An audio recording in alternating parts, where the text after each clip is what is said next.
Welcome to Motivation at Hand, Ma. To know is to know how. Make your foot the foot that counts. Part 12. Case 123 CR 00257 TSC Document 139 filed November 6, 2023, in the United States District Court for the District of Columbia, United States of America vs. Donald J. Trump, defendant. Government's omnibus opposition to defendant's motions to dismiss the indictment on statutory and constitutional grounds. 3.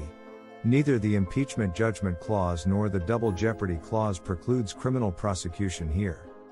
The defendant argues electronic case filing, ECF, number 113 at 18-24, that the impeachment judgment clause and the double jeopardy clause foreclose his criminal prosecution in this case, because of his impeachment by the House followed by his acquittal by the Senate.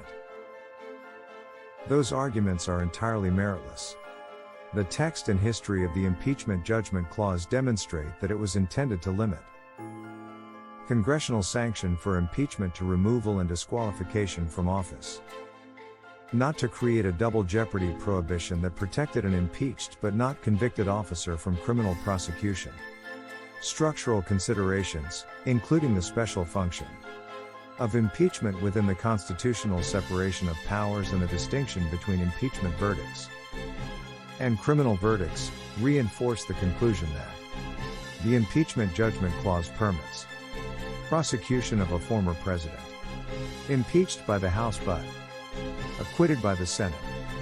Nor is the prosecution here barred by the double jeopardy clause, which states that no person shall be subject for the same offense to be twice put in jeopardy of life or limb. U.S. Constitution Amendment 5. Because the only remedies available in the impeachment proceedings were removal and disqualification. The defendant was never previously placed in jeopardy of life or limb, so the double jeopardy clause is entirely inapplicable. And even if the clause did apply, the criminal prosecution in this case does not charge the same offense as was at issue in the defendant's impeachment trial in February 20, 21. The defendant's double jeopardy claim is frivolous, and the court should so find in denying the defendant's motion. A. Background.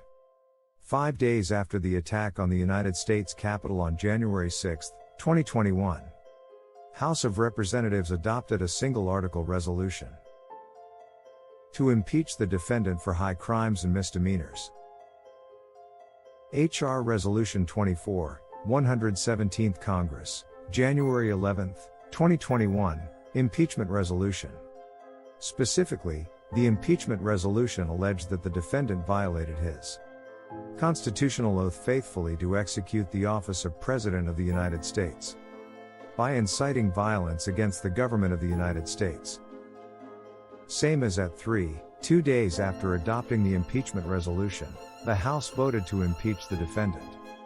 167 Congressional Record H 191-92, Daily Editor January 13, 2021. The impeachment resolution moved to an impeachment trial in the Senate after the defendant's term in office had ended, with the Chief Justice presiding. See U.S. Constitution Article 1, Section 3, Clause 6.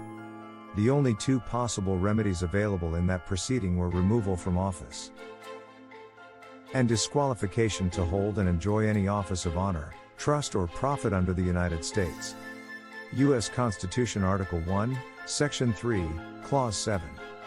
Not imprisonment, supervised release, or a fine. In his trial memorandum in the Senate, the defendant advanced two principal arguments. First, he contended that the Senate lacked jurisdiction to conduct an impeachment trial for a former president. C.N. Re-impeachment of former President Donald J. Trump, Trial Memorandum of Donald J. Trump.